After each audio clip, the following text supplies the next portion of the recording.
Hello，大家好，我是 Andy，欢迎回到我的频道。今天这个视频想给大家讲一下我在找我第一份实习过程中所得到一些经验，然后希望大家也能够赶快找到自己的实习以及心仪的工作。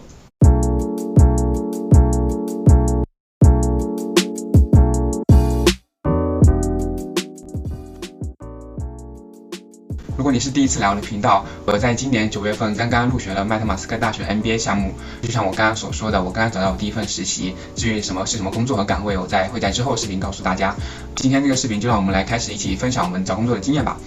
首先，在找工作之前，我们需要建立一个个人的品牌形象，也就是 personal branding。比如说，你提到星巴克咖啡或者是百事可乐，你会有不同的品牌形象以及他们品牌定位之类的。同样，这个方式也适用于个人找工作最相关的其实就是领英 LinkedIn。在领英上的个人档案其实就是你自己的个人形象。然后，比如说大家看你的领英账户就能知道你大概是什么样的人，做过什么样的工作，得过什么样的教育以及具备什么样的技能。所以在找工作之前，你一定要好好的写好自己的领英账户。之后呢，就是我们要开写我们的简历和求职信，也就是 resume 和 cover letter。至于怎么写的话，大家网上都有很多教程，我就不多说了。很重要一点，大家也经常说，就是你要根据你的 job description， 就是你心仪工作的工作要求，然后来写每一份的简历和求职信。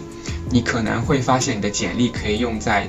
同一类型的岗位上，比如说你想申请好几个银行的相同职位的话，你可以用同一份简历，但是你的求职信就必须每一份都要不太一样，因为你面对的是每一个不同的公司或者是同一个公司的不同岗。然后在你准备你求职信和简历的过程中，你还要学会 networking。networking 在北美是非常流行的，非常必须的找工作的一种方式。翻译成中文应该叫社交吧，就是你可以通过跟别人交谈，然后获取一些知识，然后建立一些联系，从而能够进一步的拓宽自己的人脉圈，然后找到工作。一些正式的 networking， 比如说你联系你的校友或是之前的学长学姐，然后他们在一些你想去的公司上班，你可以问他们，比如说这些公司的公司文化呀，然后公司的岗位是做什么的呀，或者是如果你有工作经验的话，你可以问一些现在你的同事或以前的同事，然后他们可能之前有相关的工作经验在你想去的那家公司，你可以问他们这些相同的问题。一些非正式的 networking， 比如说你去买衣服，或者是你去银行办个业务，那银行的柜员或者是卖衣服的销售可能都是你 networking 的一个对象，然后他们可能现在这个是他们兼职，他们可能会有一个全职，然后他们全职所在的岗位就是你想去的那个岗位，也或者说他们有认识一些人，然后那些人刚好他们的公司就是你想去的公司，所以 networking 能够帮助你更好认识不同的岗位，更好的知道自己想要什么以及如何进入那个岗位。所以 networking 是非常重要，大家一定要重视起来。有一点最重要的就是对于找实习的同学们来说，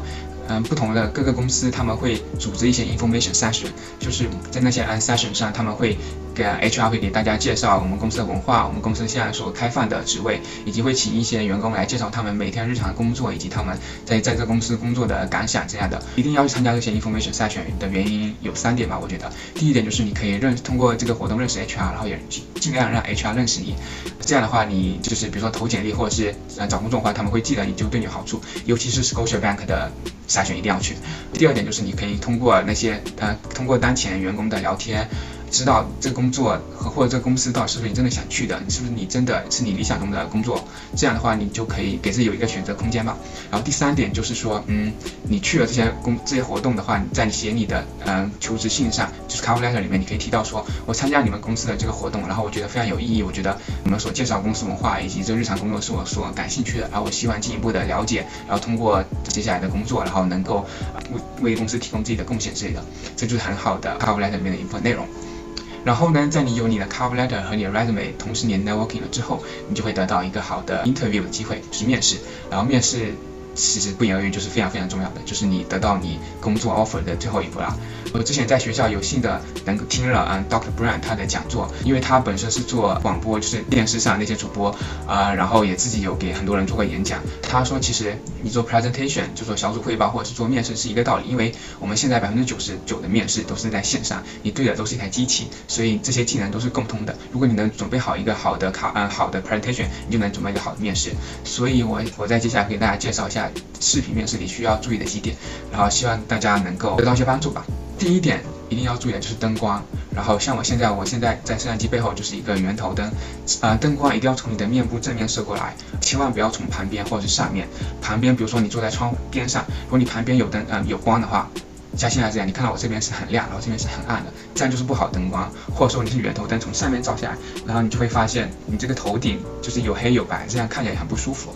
然后灯光有的话，第二点就是你的周围环境，大家也知道，如果你在面试的话，旁边如果有很嘈杂声音，肯定是不好的，所以你一定要在一个安静的环境，这是第一点，就是保证你自己本人不会受影响，同时跟你面试官他也不会受到周围环境的影响。在环境很安静的情况下，你的背景一定要是干净的。这背景干净不只是对你自己个人，也是对面试官一个帮助。比如说，你如果后面突然有只猫跑过，或者是我们现在 online 面试的话，我们现在会有一些虚拟的背景。如果你的背景很花的话，你的面试官就会被这些突如其来的东西打扰他们的思绪。你要注意，你面试最重要的就是你自己本人，是你本人和你所说的话，千万不要让面试官被其他东西所干扰。然后还有一点就是，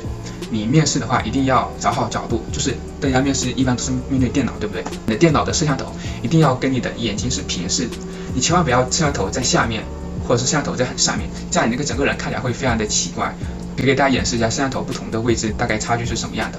比如说这个摄像头现在就是在下面，大家就会觉得就是你会感觉有一种看低别人的感觉。然后这个摄像头是在我的上面，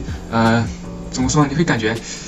反正奇奇怪怪的。接下来还有一点就是说，你的人一定要处于你视频的正当中，就是你千万不要头顶太上去，或者是太左边，这样都是不好，一定要正当中。然后你的眼睛一定要看着摄像头，就你眼睛不要看着电脑屏幕，或者甚至更不要看向别的地方，一定要看向摄像头。我知道大家面试肯定都会很紧张，紧张是在所难免，但是你一定要调整好呼吸，呼吸很重要，因为大家面试的时候肯定一紧张说话会很快，但你一定要注意呼吸，然后一定要吐字清晰，这样面试官才能听见你说的是什么。最后一点是你面试前一定要准备好面试的问题，大家都知道可以上网的时候，比如说这家公司之前面试过什么样的问题，或者这个岗位之前面试过什么样的问题，然后准备好这些问题，你可以有一些你的 playbook， 就是比如说你可以有10个你自己的事例，这些事例可以面对各种各样不同的问题，一些基本的面试问题，比如说 tell me about yourself。What's your strength? What your weakness? Why you want to work for company? Why this job? 或者是说最后面试官会问你 Do you have any question for us? 这些问题你都要提前准备好，熟练掌握并回答。我推荐一个网站叫 Big Interview， 然后上面会有一些问题你可以回答，然后它也是面对的电脑，到时候你可以录下，然后能够观看自己的视频，提供给自己一些反馈跟提升的一些建议。如果你自己练习的话，你可以对着镜子练习，或者是你自己拿一个手机对着手机练习录下来，然后到时候自己可以反复观看，然后找到提升的地方。我觉得就这么多吧，然后希望大家能够加油找到自己的实习。那我们下次再见，拜拜。